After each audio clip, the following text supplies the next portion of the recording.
उनको भोग लगाइए, चढ़ाइए, फिर उसके बाद खाइए।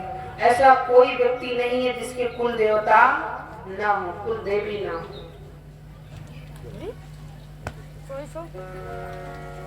कन्या समझाए, देखो बाबा, इंद्र को भोग लगाने चढ़ाने से कोई मतलब नहीं। हमारे गिरिराज जी महाराज, गोवर्धन जी महाराज, चलो जाको भोग लगाओ। हमारी गैया रोज चरने जाती हैं, चर के आती हैं, दूध देती हैं, क्या फायदा भोग लगाने से। बाबा को समझाएं। बाबा बोले चल लाला, लेकिन कुछ गड़बड़ होगा तो मैं नहीं जानता, तेरे कहने पे चल रहा हूं। बैलगाड़ी तत्व गोवर्धन यता यमुना बैठे, श्री बाल सखा गोपी जनम यत्ते विशलो। वो सबके साथ पलायन कर गए, पूरा घर खाली हो गया, कोई घर में नहीं है, सब गोवर्धन के पास पहुंच गए। महाराज जी कहीं गोवर्धन बनाए हो, एक दीप जला करके वहां चढ़ा दीजिए और एक लोटा जल चढ़ा दीजिए, एक फूल और दीप और थोड़ा जल चढ़ा दीजिएगा। अब विशाल गोवर्धन, अच्छे गोवर्धन कौन है महाराज, थोड़ी चर्चा दृष्टि डालेंगे। ये गोवर्धन गोलोक से बहुत पहले भगवान इनको हिमालय इत्यादि की ओर भेजे थे कि पर्वत श्रृंखलाओं के बीच आप जाके रहिए। कि उस समय की घटना, जिस समय रामावतार में समुद्र बन रहा था पुल, तो हनुमान जी बोले प्रभु मैं कोई बड़ा सा पर्वत लेके आता हूँ, तब आसानी होगा, जल्दी जल्दी निर्माण होगा। तो ये उत्तराखंड की ओर उड़ पड़े, आकाश मात्र की उड़े लाने के लिए, और बहुत दूर चले गए।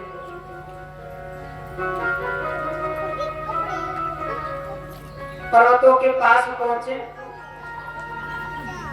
पर्वतों से बोले हमको एक बड़ा सा, एक विशाल पर्वत चाहिए। पर्वतराज बोले क्यों, क्या जरूरत है, कि हमारा परिवार है। बोले प्रभु के कार्य के लिए चलना पड़े।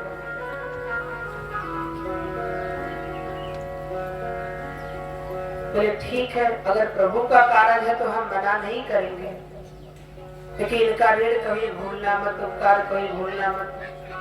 तो हनुमान जी महाराज जैसे पर्वत को उठाए और लेकर के आने लगे, और उसी समय राम जी बाण का संहार करके एक पास में ही बड़े पर्वत को खंड खंड कर दिए। सैनिकों को बोले जाओ उठा के लाओ। बंदर सेना गई और इधर ये भी लेकर के आ गए। राम ने सूचना दी कि मना कर दो हनुमान जी को कि पत्थरों की व्यवस्था हो गई है, अब जहां से लाए थे उनको वापस रख कर आए। हनुमान जी स्थापित किए नीचे, बोले प्रभु एक तो हिमावन पर्वतराज ले जाने नहीं दे रहे थे, और आपका नाम सुने तो ले जाने दिए, और आप कह रहे हो कि वापस रखे आओ। एक तो बेचारे को तकलीफ हुई, यहाँ तक आए और फिर इनको वापस खाली ले जाए तो अच्छा नहीं लगता। अब कोई प्रतिबंध आप ही करो। तब पर्वतराज के पास गए, हे पर्वत इस समय तो मेरा कार्य पूरा हो गया, पर आप चिंता ना करो, आने वाले समय में इस युग बीतने के बाद द्वापर में आप गोवर्धन के नाम से जाने जाओगे, और फिर मैं आपके नीचे ही 7 दिन 7 रात रहूंगा, आपको अपने उंगली पर धारण करके आपके समक्ष रहूंगा, आपकी इच्छा पूरी करूंगा। आज वो दिन नजदीक आ गया महाराज।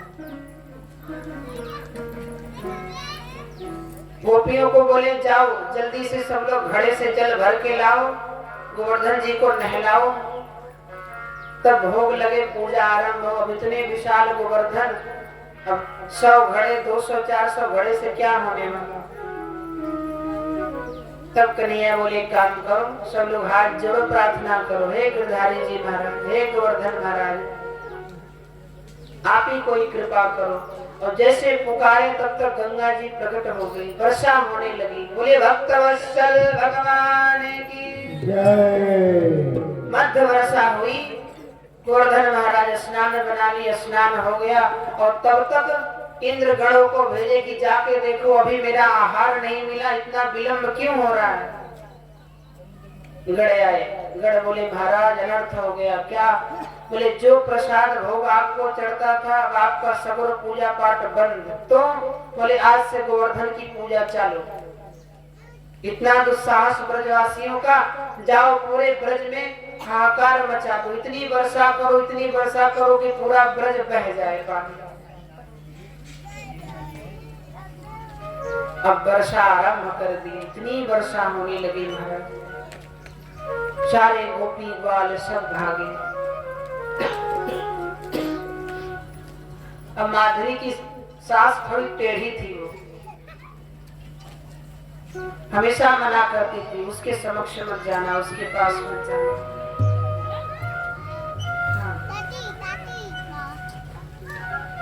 सारे ब्रजवासी गोवर्धन के पास गए।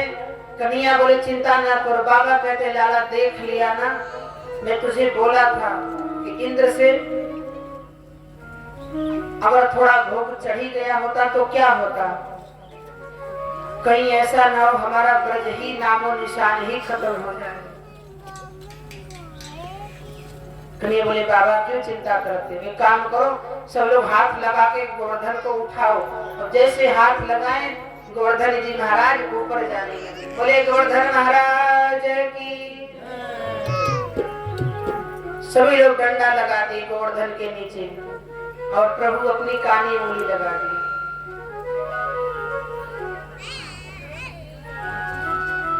सारे ग्वाल वाल देखे कन्हैया सारा बल तेरी कानी उंगली में ही है, ऐसे रोकता तो कहाँ भी जा सकता, कानी उंगली में रोक रखा। वर्षा होने लगी और संजोग से उसी गोवर्धन के नीचे माधवी भी थी, जो कहती थी मैं सब कसम खाती हूँ कभी मुखड़ो नहीं दिखाऊंगी। तो अब नाम की चर्चा चल रही, सारे ग्वाल वाल कह रहे हैं पूरे ब्रजवासी, आज कन्हैया नहीं होता तो हमारा क्या होता, आज कन्हैया नहीं होता तो हमारा क्या होता। तो ये बात जब माधवी सखी ने सुनी तो माधवी ने सोचा आखिर ये है कौन जो इतना इसका नाम है कि कानी उंगली पर गोवर्धन को उठा लिया, जरा मैं भी तो देखूं। अब थोड़ा सा देख ली तो क्या जाने वाला।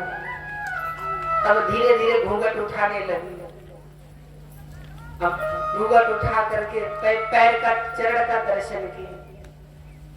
चरण का दर्शन करते करते जैसे मुखमंडल का दर्शन की, अब बदहोश होकर के नीचे गिर गई।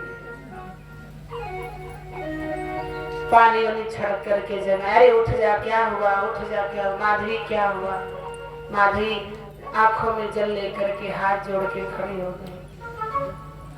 आंख में आंसू है, हे प्रभु हे जगदीश्वर, मुझ जैसी अज्ञान मैं आपसे बैर करके बैठी थी कि मैं नहीं दिखाऊंगी, काश मैं आपको देख ली होती तो मेरे नैन कब के सजल हो गए होते। अरे ये सुंदरता ये स्वरूप दुनिया के लिए किस काम का जो आपके लिए ना हो। इसलिए हे नाथ पहचानने में आपसे मुझसे बहुत बड़ी गलती हो गई, इसलिए मेरी भूल को क्षमा कर देना।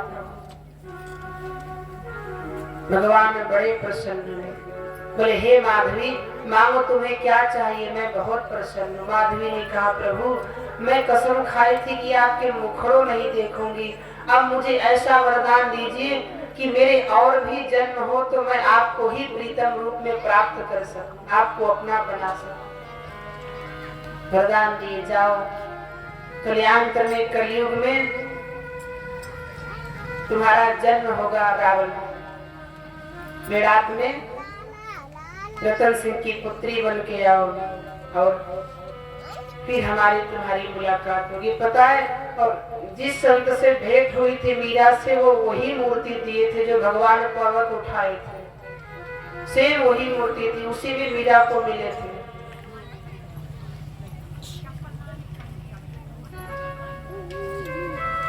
मीरा जीवन में बहुत कष्ट सही है महाराज, एक राजा की पुत्री होने के बाद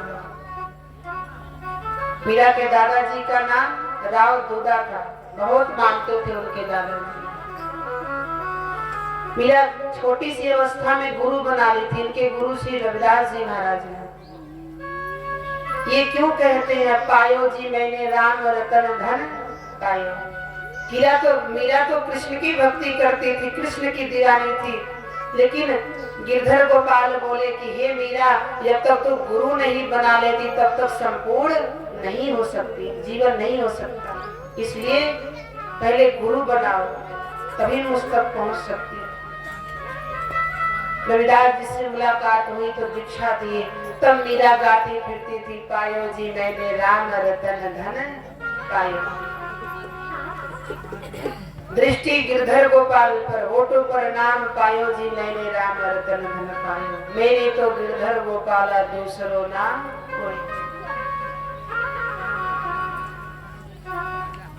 मीरा का विवाह राणा सांगा के पुत्र भोजराज जी से हुआ था। भोजराज जी इतने निर्मल विचार के थे, मीरा को बहुत ही मानते थे, बहुत प्रेम देते थे मीरा को। छोटी सी मीरा थी, कथा सुन रही थी। जो संत कथा सुनाने आए थे, जब भागवत खत्म हुई तो मीरा ने पूछा कि बाबा आपने जिसकी कथा सुनाई थी वो मुझे कब मिलेगा। संत ने कहा बिटिया तुम्हारी इतनी लालसा है प्रभु से मिलने की, तो मेरा आशीर्वाद है तुझे जल्दी ही प्राप्त होगा। उनके पति उनके बहुत सपोर्ट करते थे। कहते थे हे मीरा, संसार की दृष्टि में तू मेरी पत्नी भली है, पर मैं तुम्हें अपना गुरु मान चुका हूं। बस तुम्हें नेत्रों के समक्ष रहा कर, इससे बढ़कर और मेरे लिए कुछ भी नहीं चाहिए। एक दिन की घटना है। एक बार पड़ोसी मुल्क से युद्ध हुआ, लड़ाई हुई कुछ राजाओं से, और उसी बीच में इनको तलवार लग गई इनके सीने में। लहू लोहान होकर के वहां से आई। मीरा देखी, दौड़ी भागी गई पास। क्षमा कर दीजिए, मैं अपना उत्तरदायित्व तो नहीं निभा पाई। एक नाम की पत्नी हूँ, मैंने सारा जीवन कृष्ण के नाम कर दिया। आप जैसे पति पाके तो मेरा जीवन धन्य हो गया, फिर उसके बाद भी मेरे कर्तव्य अधूरे रह गए। मुझे क्षमा कर दीजिए, मैं कुछ कर भी नहीं सकती, मेरे जीवन में ऐसी विडंबना है। भोजराज जी बोले मीरा कोई बात नहीं, जो दुख तकलीफ आज मुझे मिल रहा है इसमें तेरा कोई दोष नहीं है। शायद मेरे ही किसी जन्म का पाप है, किसी जन्म के अपराध है जिसका दंड भुगत रहा हूं।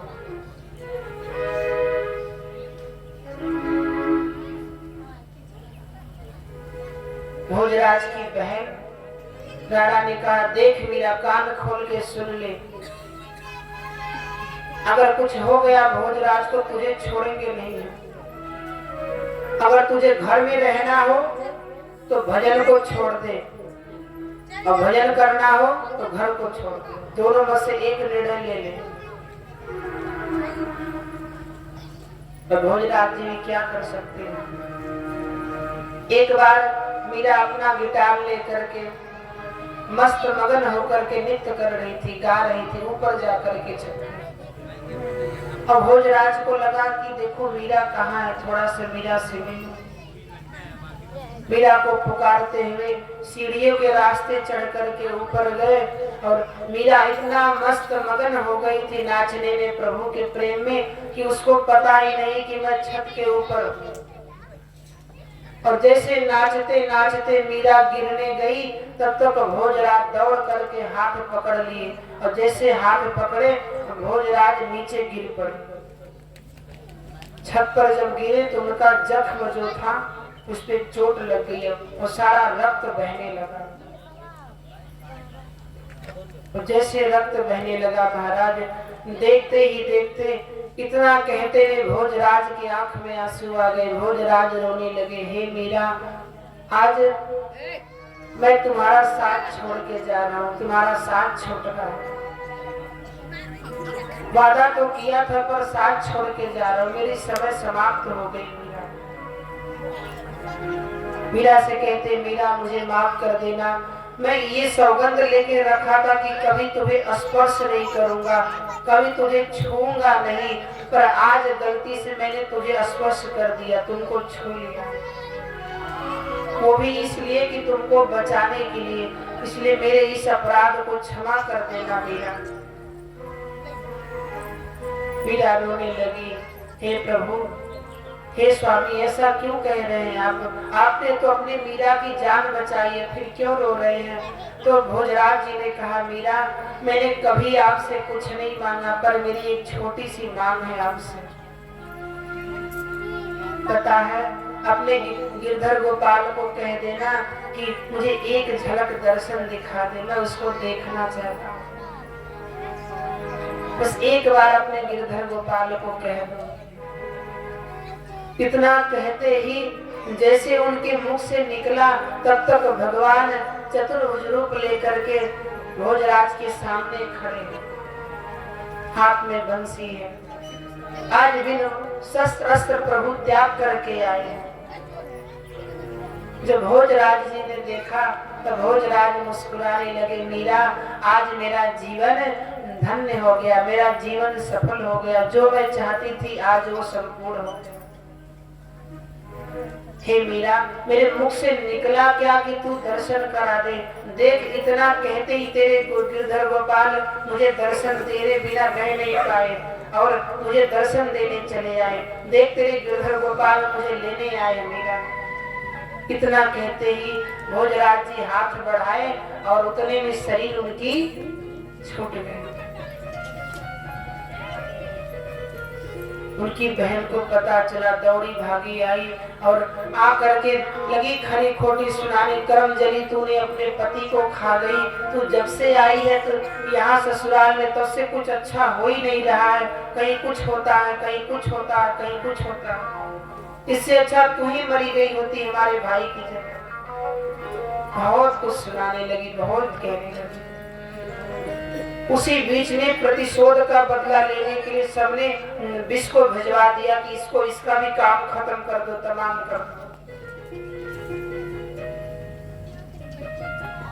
विष का प्याला राणा जी भेजे, पीवत मीरा हंसी। प्रभु को भोग लगाने के बाद विष को पी। सखी दौड़ी आई, मीरा रुक जाओ, हे महारानी रुक जाओ, रानी रुक जाओ, इसमें जहर है। मीरा बोली, अब तो मेरे गिरधर गोपाल को भोग लग चुका है, अब मैं जहर को त्याग नहीं सकती, मेरे लिए तो अमृत है। और इतना कहते ही मीरा पी गई, पूरा शरीर नीला पड़ गया और नीला पड़ने के बाद देखते ही देखते फिर से एकदम गौरांग कोमल हो गया। सारा ताप संताप प्रभु हरण कर लिए।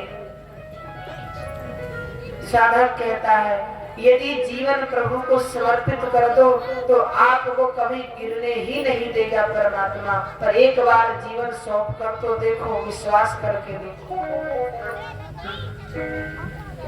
पता चला राणा को कि अभी नहीं मरी, बोला अपना बोरिया बिस्तर उठाओ, आज के बाद आना मत हमारे यहाँ, चली जाए यहाँ से। मीरा वहां से अपना गठरी मोटरी ली और ले करके निकल गई। कहाँ गई? वृंदावन की गलियों में, वृंदावन की ओर।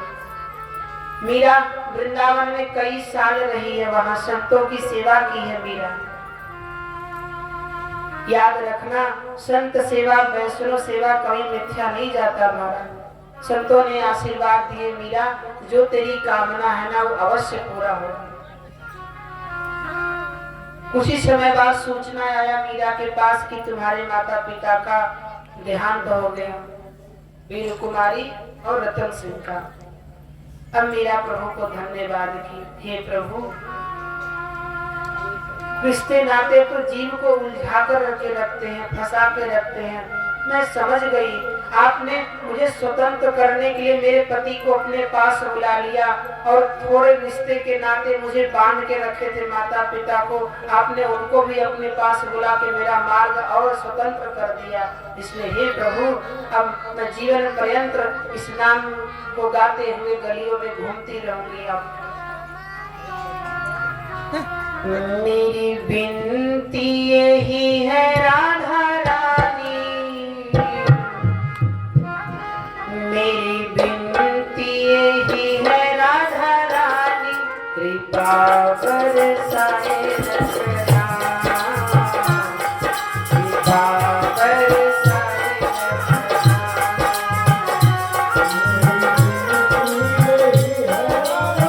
आप चलाइए।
भगवान की जय।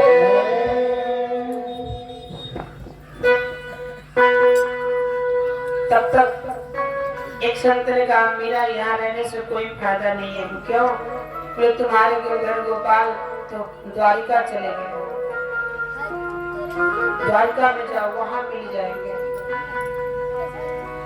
मेरा दुखी होने की वजह प्रसन्न होने लगी। प्रभु मैं तो सोच रही थी कि मेरी यात्रा यही खत्म हो गई, पर अभी मेरी यात्रा और बढ़ गई। आपके नाम करने का, आपका गुणगान गाने का अवसर एक बार फिर से प्राप्त हो गया। कोई वस्तु अथवा सहज रूप से मिल जाए तो व्यक्ति उसका कदर भूल जाता है।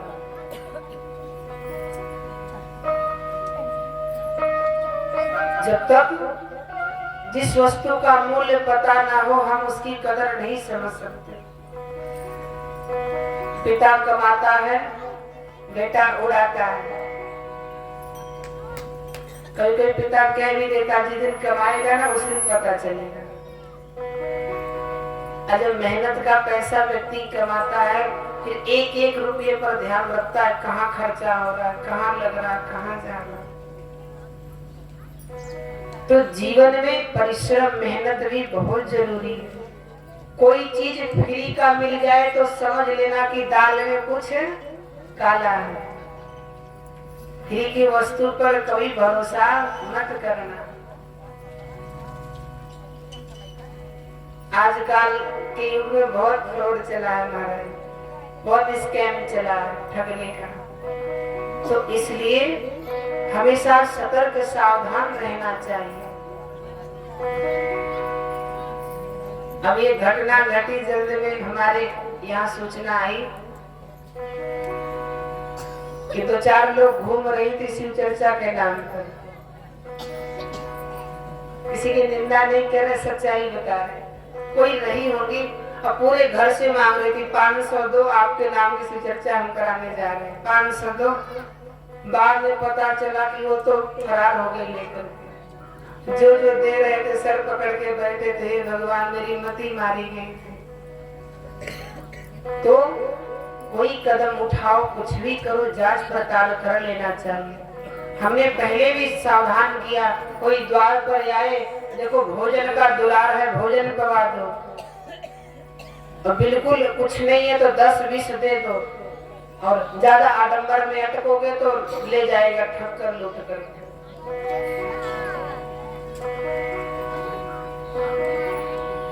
एक तो भैया के पास आइए जो पैकेट का सर्फ रखा था, आपको देखी घटना है। तो ये आपके घर में देख रही हो पूरे भूत घूम रहे घर के ऊपर।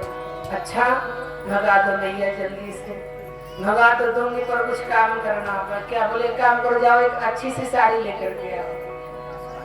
घर में गई, एक नई सी साड़ी निकाल के लाए। अब क्या करो? बोले अब एक काम करो, जाकर के कोई पीतल का लोटा लेकर के आओ। और जैसे वो लोटा लेने गई, और ये क्या कि बगल में सर्फ की पैकेट रखी थी, और थोड़ा सा सर्फ झट से लेकर के लोटे उसमें डाल दी, साड़ी के पास पल्लू में। अब पल्लू में ले ली और सर्फ को लेकर के लोटे में पानी लेकर के आओ, पानी लेकर के अब पल्लू को डाल के ऐसे झकझोड़ रही है।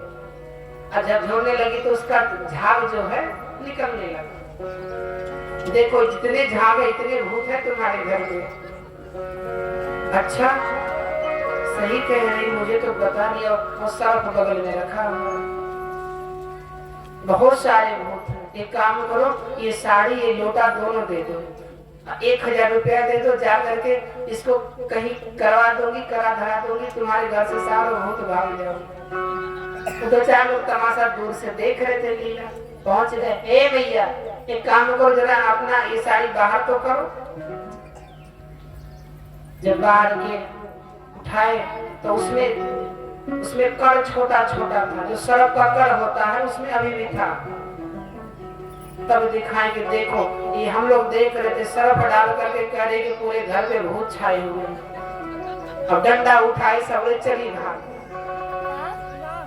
तो जीवन में सतर्क रहना चाहिए, सावधान रहना चाहिए।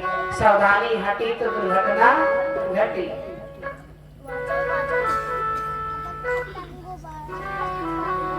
इधर मीरा भगवती प्रसन्न हो गई। अब रणछोड़ राय जी के यहाँ द्वारिका पधारी महाराज। द्वारिका जाने के बाद संतों ने आदर भाव किया, कौन आई है? अरे आपको पता है मीरा महारानी आई है, एक राजकुमारी आई है, बिल्कुल योगी सा भेष लेकर के, सरल सा स्वभाव। पूरे गलियों में शोर होने लगा, गुंजनों में शोर होने, कौन आई है? मीरा आई है, मीरा। मीरा एक बहुत बड़ी भक्ति की सीख देके गई है महाराज। चलो देखो मीरा आई है, जरा देखा जाए उसकी भक्ति कैसी है, मीरा कैसी है। मीरा अंदर रणछोड़ राय जी के मंदिर में प्रविष्ट हुई और जाकर के मीरा नृत्य करने लगी। नृत्य करने के बाद रिझाने लगी प्रभु। इतना नृत्य करने लगी, पुजारी जी को लगा कि मीरा को लेट समय ज्यादा होगा तो लाओ मैं गेट पर दरवाजा लगा देता हूँ, कड़ी लगा। इसको समय जब नाचने गाने से फुर्सत पाएगी प्रभु की याद से तो दरवाजा खटखटाएगी तो मैं खोल दूंगा। उतने में मीरा जो है मस्त मगन हो गई। तो रणछोड़ राय जी के जो वहाँ के सेवादार थे बोले ऐसे मंदिर में किसी को अकेले नहीं छोड़ते, चलो मीरा को बाहर लेके आओ, उसको प्रसाद गाओ, बेचारी थकी आई। और जब अंदर प्रविष्ट हुए तो देख रहे मीरा का कोई अता पता नहीं।